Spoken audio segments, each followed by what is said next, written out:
तेरे भाग्य की तुलना किसी और से नहीं हो सकती। इतना अच्छा ससुराल, ऐसा सत्यवादी पति। भगवान करे तू सदा सुखी रहे। ना बेटी, ऐसे शुभ अवसर पर रोते नहीं बेटी। माँ, क्या बात है बेटी? कुछ कहना चाहती हो? माँ, जाने क्यों मन में एक भय सा लग रहा है। ऐसा लगता है जैसे कोई अशुभ होने जा रहा है। कोई घटना घटने वाली है। माँ, मुझे भय लग रहा है। मुझे भी ऐसा ही लग रहा है काकी। हाँ काकी, मुझे भी ऐसा ही लग रहा है। मेरे मन में भी जाने क्यों एक अज्ञात सा भय सिर उठा रहा है, जैसे कोई अनहोनी होने वाली हो। बड़ा भाई होकर इसे सांत्वना देने की जगह तो इसे और भी भयभीत कर रहा है। तेरे जैसे योद्धा को तो भय का नाम भी नहीं लेना चाहिए बेटा। आप ठीक कहती हैं काकी, परंतु मोह का बंधन ऐसा होता है जो बड़े बड़े सूरमाओं के मन को भी चंचल कर देता है। आप तो जानती हैं कि देवकी पर मेरा सर्वाधिक मोह है। इसे मैंने कभी चचेरी बहन नहीं समझा, सदा अपनी सगी बहन की तरह ही माना है। इसीलिए इसे विदा करते समय ये जो किसी अनहोनी की आशंका मन में सिर उठा रही है, इससे मुझे चिंता होने लगी है। कहीं देवकी का कोई अहित तो नहीं होने वाला। हाँ, वैसे तो इसके ससुराल को अच्छी तरह से देखभाल करके ही ये विवाह हुआ है। कुमार वसुदेव में भी कोई अवगुण नहीं दिखता। यदि फिर भी ससुराल में तुम्हें कोई कष्ट हो, कोई वहां तुमको व्यवहार से, बातों से अथवा किसी और प्रकार से दुख देने की कोशिश करे, तो उनको कह देना कि तुम महाबली कंस की बहन हो। कोई टेढ़ी आंख तुम्हारी ओर उठी तो वो आंख निकाल दूंगा। कोई हाथ तुम्हें पीड़ा देने के लिए उठा, वो हाथ काट दूंगा।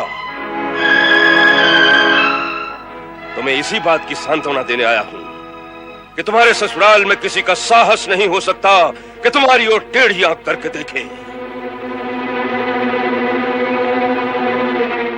तू कंस की बहन है, ये सदा याद रखना।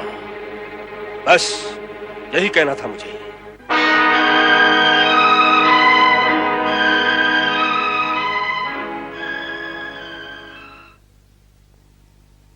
देख बेटी, जो भाई ने कहा वो कभी याद न रखना।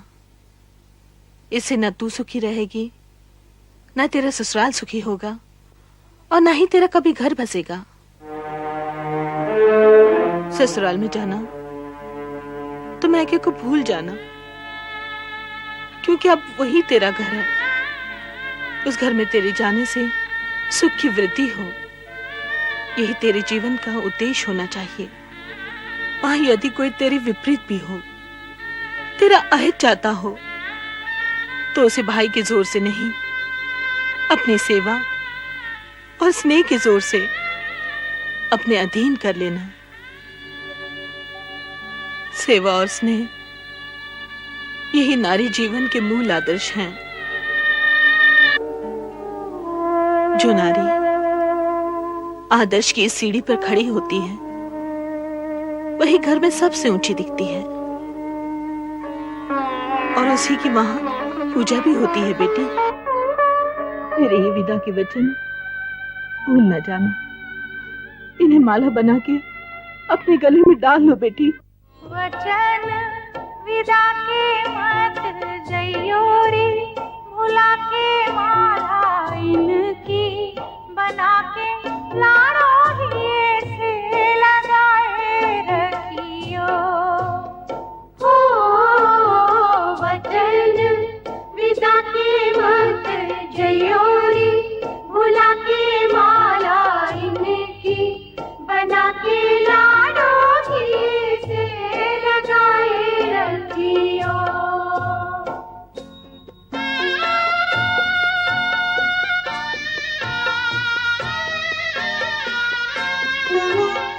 सास ससुर मैया बाबुल तोरे, सेवा में रही हो सदा कर जोरे। सेवा में रही हो सदा कर जोरे। सुध जो हमारी कभी मन करे, भारी तो है राज दुलारी, आंसू आंखों में छुपाए रखियो। हो वचन विदा के मत जइयो रे, भुला के माला इनकी बना के लाड़ो ही से लगाए रखियो।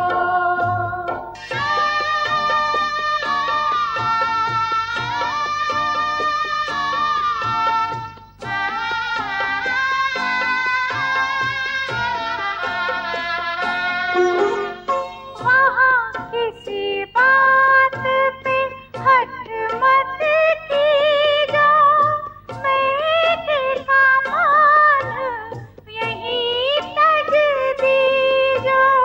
मैं के सामान यहीं तज दीजो। तुलसी को पानी दीजो, गैया को सानी दीजो, सबकी सेवा में तन मन को लगाए रखियो। हो वचन विदा के मत जइयो रे, भुला के माला इनकी बना के लाड़ो ही से लगाए रखियो। आयुष्मान भव। कुमार, आज तक ही हमारी थी, आज से तुम्हारी हो गई। अब इसकी सुख सुविधा तुम पर निर्भर है। वत्स, पत्नी पति का आधा अंग होती है। आपातकाल में अपने शरीर, अपने प्राणों से भी पहले पत्नी की रक्षा करना पुरुष का धर्म है। जिस प्रकार धरती अपने समस्त बालकों का बोझ उठाकर चलती है, उसी प्रकार पतिव्रता नारी भी अपने पति के कुल की मर्यादा को अपने कंधों पर लेकर चलती है। सो जिस प्रकार मनुष्य धरती को पूजता है, उसी प्रकार मनुष्य के लिए पत्नी भी पूज्य होती है।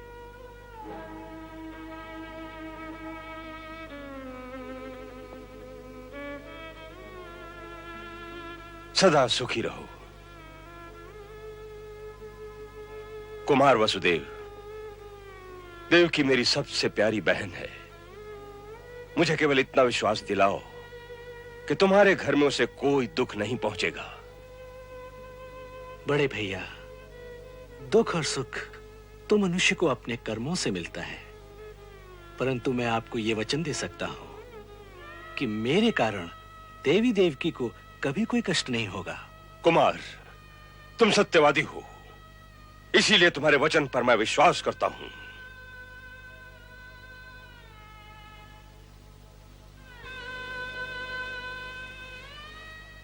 चलो देवकी, आज मैं तुम्हारा सारथी बनता हूं। तुम्हारा रथ चलाकर तुम्हें कुमार के महल तक छोड़ आता हूं। चलो बहन।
बादल बिजली। हे मूर्ख कंस, हे मूर्ख कंस, हे मूर्ख कंस। कौन है हमें इस प्रकार संबोधन करने वाला? कौन है जिसे अपने प्राणों का मोह नहीं रहा? सामने आ जाए। हे परम मूर्ख कंस, ये क्रोध करने का समय नहीं, खेद प्रकट करने का समय है। तू अपने भाग्य में अपने हाथों आग लगाने जा रहा है। हे मूर्ख, जिसे तू इतनी प्रसन्नता से रथ में बिठा कर ले जा रहा है, उसी देवकी के 8वें गर्भ की संतान तुझे मार डालेगी।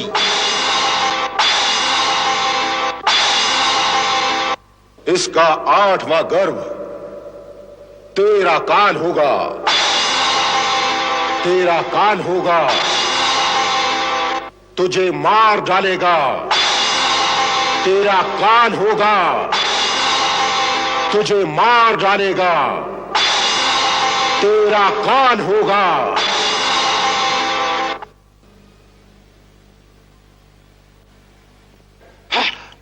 मेरा काल मुझे मार डालेगा? देवकी का 8वां गर्भ मुझे मार डालेगा? हाँ, देवता भी जिसकी पदचाप सुनकर थर्राने लगते हैं, उस कंस को देवकी की 8वीं संतान मार डालेगी।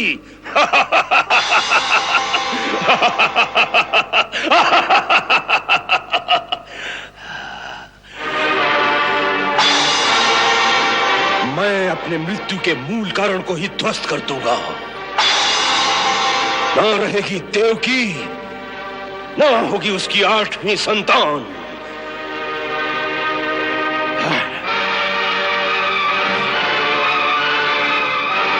ये आप क्या कर रहे हैं बड़े भैया? ये आपकी छोटी बहन है, पुत्री के समान है। अभी अभी अपने हाथों से आपने इसका विवाह किया है। हट जाओ वसुदेव, मैं अपनी मृत्यु के इस मूल कारण को अभी मिटा देता हूं। यदि तुम्हें अपने प्राण प्यारे हैं तो मेरे सामने से हट जाओ। युवराज, यह मत भूलिए कि यह मेरी पत्नी है और इसकी रक्षा करना मेरा धर्म है। मैं अपने प्राण देकर भी अपने इस धर्म की रक्षा करूंगा। आप जो करने जा रहे हैं वो पाप है। आप जैसा शूरवीर ऐसा जघन्य कुकर्म कैसे कर सकता है? एक तो स्त्री, फिर आपकी बहन, ऊपर से नवविवाहिता, इसकी हत्या करना धर्म के विरुद्ध है। मनुष्य का सबसे बड़ा धर्म है अपने प्राणों की रक्षा करना। जब अपने प्राण संकट में हो तो मनुष्य अपने बचाव के लिए कुछ भी करे, वो अधर्म नहीं होता। इसीलिए जो मेरी मृत्यु का कारण हो सकती है वो जीवित नहीं रहेगी, क्योंकि कंस नहीं मर सकता। कंस कभी नहीं मर सकता। संसार में ऐसा कोई नहीं है जो कभी नहीं मरता। यदि मेरे और देवकी के प्राण लेने से आप अमर हो सके, काल की पकड़ से बाहर निकल सके, तो हम दोनों इसी क्षण अपने प्राण आप पर न्यौछावर कर देते। परंतु प्रकृति का यही नियम है कि जन्म लेने के साथ ही प्रत्येक जीव की मृत्यु भी जन्म ले लेती है। उसका काल निश्चित हो जाता है। इसीलिए आप जैसे शूरवीर को ऐसा जघन्य कुकर्म नहीं करना चाहिए जिससे संसार में लोक निंदा हो और परलोक में जाकर अधोगति प्राप्त होकर घोर नरक में जाना पड़े। मुझे लोक निंदा और नरक का भय न दिखाओ। कंस कभी भयभीत नहीं होता। तो फिर इस अबला से इतना भय क्यों? ये बेचारी तो आपको मार भी नहीं सकती। परंतु इसकी संतान, सुनी नहीं तुमने आकाशवाणी? ठीक है, देवकी से कोई आपको भय नहीं। भय है तो केवल इसकी संतान से। जैसा कि आकाशवाणी ने कहा, तो मैं आपको वचन देता हूं, देवकी को छोड़ दीजिए। मैं महाराज शूरसेन का पुत्र वसुदेव प्रतिज्ञा करता हूं कि देवकी की प्रत्येक संतान को जन्म लेते ही मैं स्वयं अपने हाथों से लाकर आपको सौंप दूंगा। फिर आप चाहें तो इसका नाश कर सकते हैं, मुझे कोई आपत्ति नहीं होगी। मुझे धोखा देकर मथुरा से भाग जाना चाहते हो? नहीं युवराज, मैं ये भी वचन देता हूं कि जब तक 8 संतानों का जन्म नहीं हो जाता, हम दोनों मथुरा छोड़कर नहीं जाएंगे।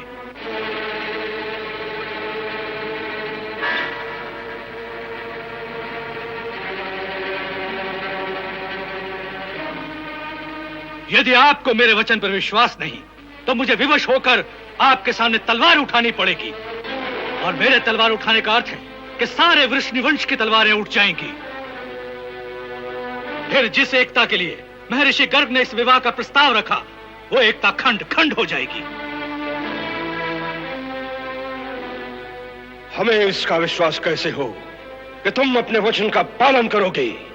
8वीं संतान तो बहुत दूर की बात है। इसकी परीक्षा तो पहली संतान के जन्म पर ही हो जाएगी। सारा संसार जानता है कि मैं कभी असत्य वचन नहीं कहता। मेरा विश्वास कीजिए बड़े भैया, मैं अपने वचन का पालन करूंगा।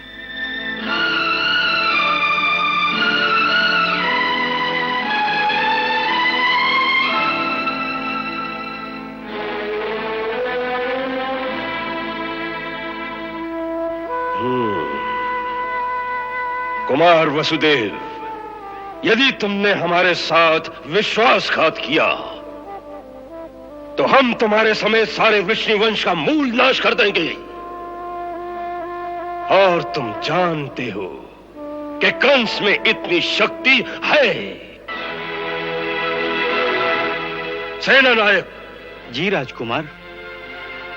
इन दोनों को कुमार के भवन तक पहुंचा दो और उस भवन के चारों ओर सेना के प्रहरी खड़े कर दो। हमारी आज्ञा के बिना किसी को इनसे मिलने न दिया जाए। इन दोनों को भवन से बाहर निकलने की आज्ञा नहीं है।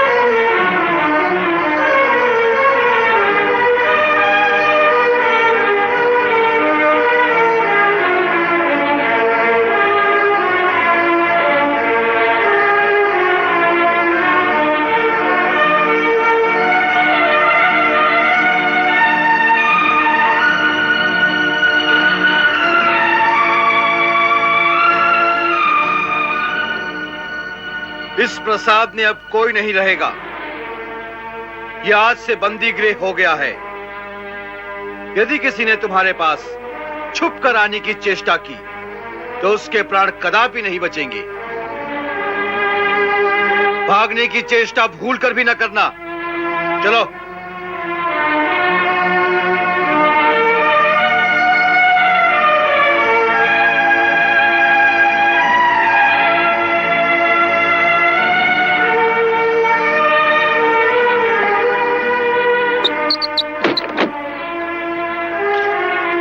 युवराज कंस की आज्ञा के बिना किसी को भी अंदर न जाने दिया जाए। जो आज्ञा। देवी, ये महल आपके स्वागत के लिए सजाया गया था। आप भी क्या याद रखेंगे कि ससुराल में कितना भव्य स्वागत हुआ। अपने घर में आने पर स्त्री को स्वागत से अधिक सुरक्षा की आवश्यकता होती है। सो आपकी स्थिरता और आपका धैर्य देखकर मैं अपने को पूर्णतया सुरक्षित पाती हूँ।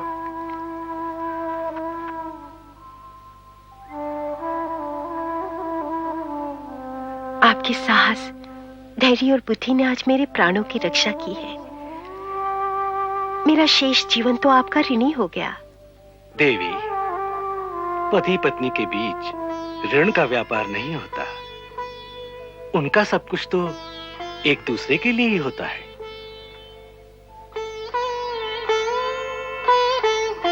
आप सचमुच महान हैं। ये झूठ है। हमें विश्वास नहीं होता कि कंस ऐसा नीच कर्म करने की सोच सकता है। अपने हाथों अपनी छोटी बहन का वध करेगा? नहीं, वो तो उसे सबसे अधिक प्रेम करता है। महामंत्री, आपकी सूचना सत्य नहीं हो सकती। क्षमा करें महाराज, ये सारा कांड अंगरक्षक सैनिकों के सामने हुआ है, कोई एकांत में नहीं हुआ। इसलिए ये सूचना मिथ्या नहीं हो सकती। ठीक है, हमने उसे बुलवा भेजा है, अभी पता चल जाएगा।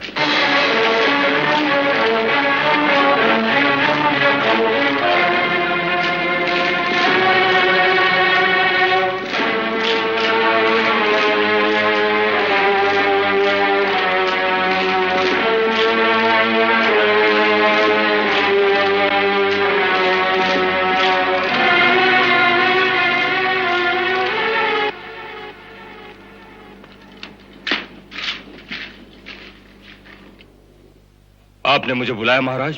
हाँ, क्या यह सत्य है कि तुम देवकी का वध करने जा रहे थे? जी हाँ, यह सत्य है।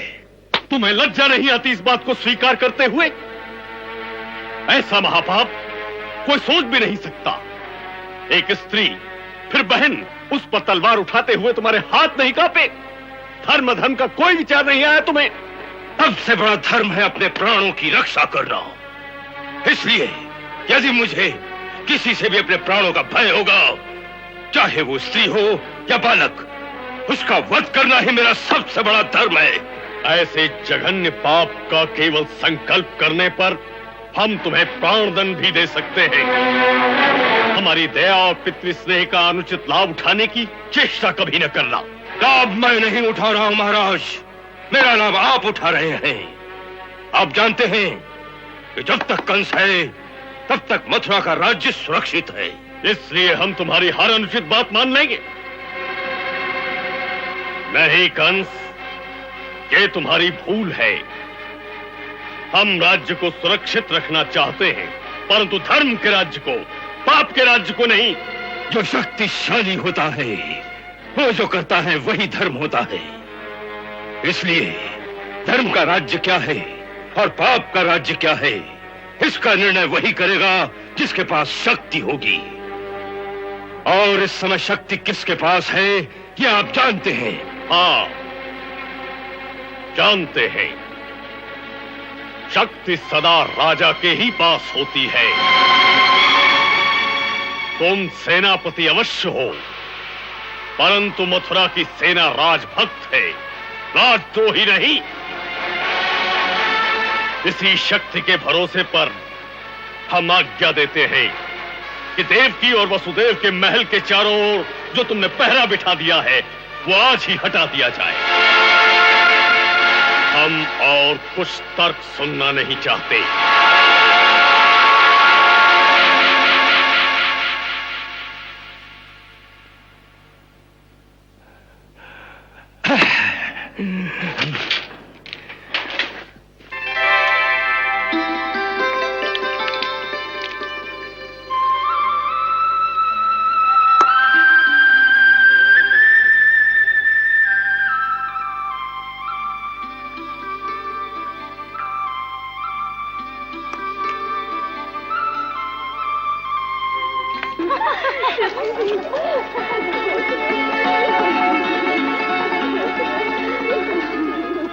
श्वेतपाल, जी स्वामी। तुम लोग अंदर कैसे आ गए? सैनिकों ने तुम्हें रोका नहीं? स्वामी, महाराज उग्रसेन ने कड़ी आज्ञा दी है कि आपके भवन से तुरंत सैनिकों को हटा लिया जाए और आपको स्वतंत्र कर दिया जाए। अच्छा। और स्वामी, सुना है कि महाराज ने युवराज पर बहुत क्रोध किया है।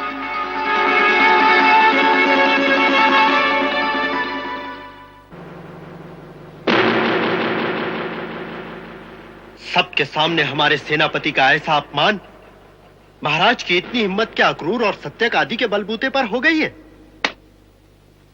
इन सब विष्णु वंशियों को बंदी बना लेना चाहिए। नहीं, ऐसा करना बहुत बड़ी भूल होगी।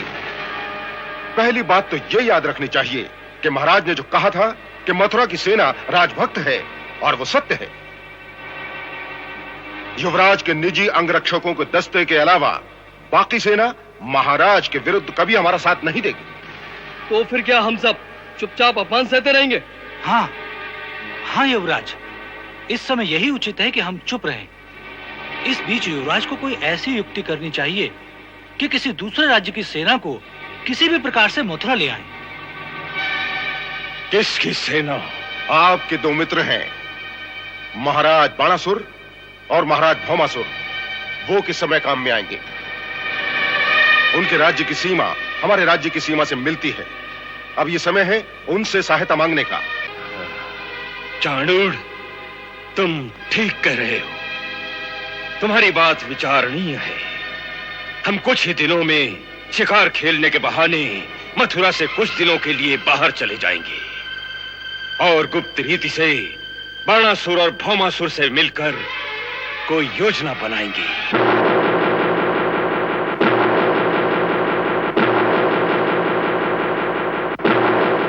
यदि महाराज तुम्हारे रास्ते की रुकावट बनते हैं कंस, उन्हें अपने रास्ते से हटा दो। ये कहना सहल है महाराज बाणासुर, लेकिन करना सहल नहीं। तुम सेनापति हो, सेना तुम्हारे अधीन है। हाँ, सेना हमारे अधीन है, लेकिन हमारी भक्त नहीं। मथुरा की सेना स्वामी भक्त है और वो महाराज उग्रसेन को ही अपना स्वामी मानती है। इसका अर्थ यह है कि हमारे मित्र को किसी दूसरे की सेना की आवश्यकता है। लेकिन ये सैनिक मथुरा पहुंचेंगे कैसे?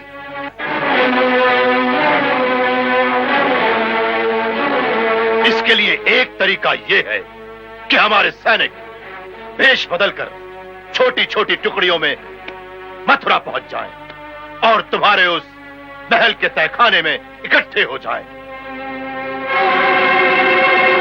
और युवराज किसी उपयुक्त अवसर पर उन सैनिकों की सहायता से किसी षड्यंत्र के द्वारा महाराज उग्रसेन को अपने रास्ते से हटा सकते हैं।